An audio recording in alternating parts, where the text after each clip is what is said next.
নয় নয় বলছে একটি কাজ ক 3 দিনে এবং খ 6 দিনে করতে পারে। ক ও খ একত্রে কাজটি কত দিনে করতে পারবে? তাহলে ক 3 দিনে করে একটা কাজ সম্পন্ন করে, তাহলে খ করে 6 দিনে। তাহলে ক একটু রাফ করি, ক 3 দিনে করে এক অংশ, মানে একটা কাজ মানে কি এক অংশ। তাহলে ক একদিনে কাজটা করে কি 3 এক অংশ। এই তাহলে মানে ক 3 দিনে একটা কাজ করলে তাহলে ক একদিনে করবে কি সবসময় 3 এক অংশ। এই এভাবে করা যাবে না, এত বেশি করা যাবে না। তাহলে সংক্ষেপে করতে হবে কি ক 3 দিনে একটা কাজ করে, তার মানে ক একদিনে করে 3 এক অংশ। যদি বলে ক 5 দিনে একটা কাজ করে তাহলে ক 5 এক অংশ করে কি একদিনে। তাহলে এখন আসি, বলছে একটি কাজ ক 3 দিনে করে, তার মানে একদিনে করে 3 এক অংশ। আবার খ বলছে 6 দিনে করতে পারে ওই কাজটা, তাহলে একদিনে করে 6 এক অংশ। তাহলে দুইজনে কাজটা এক অর্থে কত দিনে করতে পারবে? তাহলে একদিনে ও করে ক করে 3 এক অংশ, খ করে 6 এক অংশ। তাহলে দুইজনে একত্রে একদিনে কতটুকু করে? তাহলে লসাগু হয় 6, তাহলে 3 দিয়ে 6 ভাগ করলে 2, 2 একে 2 যোগ 1, তাহলে 6 3 কাটাকাটি করলে হয় 1 2। তার মানে ক খ মানে ক প্লাস খ একদিনে করে কত 2 এক অংশ। তার মানে তারা সম্পূর্ণ কাজটা করতে কতদিন লাগবে? তাহলে 2 এক অংশ করে একদিনে। তাহলে মানে সম্পূর্ণ কাজ মানে এক অংশ করবে কত?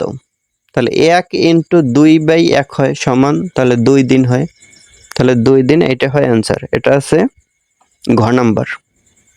এখন এটা কিভাবে হয় ভগ্নাংশটা একটু বুঝিয়ে দিই, যে 1/2 সমান এ পাশে হলো 1। এখন এই ভগ্নাংশটা ডান পাশে গেলে কি হয়, মানে এইটা নিচে যায়, মানে 1 এর নিচে যায় 1/2। এখন 1 × 1, এই ভগ্নাংশটা পাশে বসলে 1 এর কি হয় উল্টে যায়, তাহলে উপরে 2 যায় নিচে 1 হয়, এভাবে হয়। 10 নাম্বার। 10 এ বলছে 15 জন একটি কাজ 20 দিনে করলে ওই কাজটি একদিনে করতে লোক লাগবে কতজন? তাহলে লোক সংখ্যা চেয়েছে। তাহলে 20 দিনে করে 15 জনে, তাহলে একদিনে করতে লোক কি বেশি লাগবে। তাহলে বেশি লাগলে কি হয় গুণ হয়, 15 দ্বিগুণে 30, 300 জন। একদিনে করলে লোক লাগবে 300 জন। এটা আছে ঘ নাম্বার। মানে 11 বলছে 15টি ছাগলের মূল্য 3টি গরুর মূল্যের সমান। 30টি ছাগলের পরিবর্তে কয়টি গরু পাওয়া যাবে? তাহলে 15টি ছাগলের মূল্য 3টি গরুর মূল্যের সমান। তাহলে 30টি ছাগলের পরিবর্তে কয়টি গরু পাওয়া যাবে?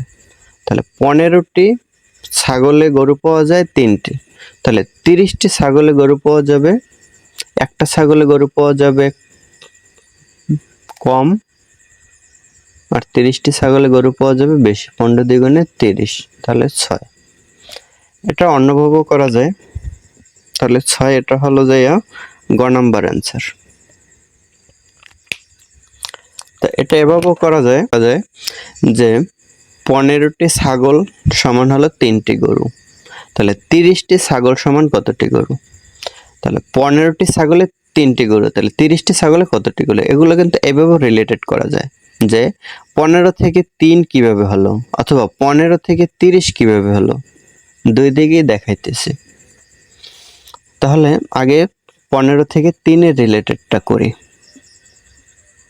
তাহলে 15 থেকে 3টা কিভাবে হলো? তাহলে 15কে 5 দিয়ে ভাগ করে হয়েছে 3, তাহলে এই 30কেও 5 দিয়ে ভাগ করে যা হবে তাই হবে অ্যান্সার। 30কে 5 দিয়ে ভাগ করলে হয় 5 × 30, 6টি গরু। এটা অ্যান্সার গ নাম্বার। আবার যদি এদিকটা করি, 15টি ছাগল সমান 3টি গরু, তাহলে 30টি ছাগল সমান কতটি গরু হয়? এখন 15 থেকে 30 কিভাবে হলো? 15কে 2 দিয়ে গুণ করে হলো 30, তাহলে 3কেও 2 দিয়ে গুণ করে যা হবে এটা হবে নিচে অ্যান্সার। 3 দ্বিগুণে হয় 6, তাহলে 6 অ্যান্সার। মানে এভাবে দুইভাবে রিলেটেড করা যাবে। 15 থেকে 3 কিভাবে হলো, তাহলে 30 থেকে এই পরবর্তীটাও ওই একইভাবে হবে। অথবা 15 থেকে 30 কিভাবে হলো, তাহলে 3 থেকে পরবর্তীটাও এই একইভাবে হবে। এভাবেও করা যায়।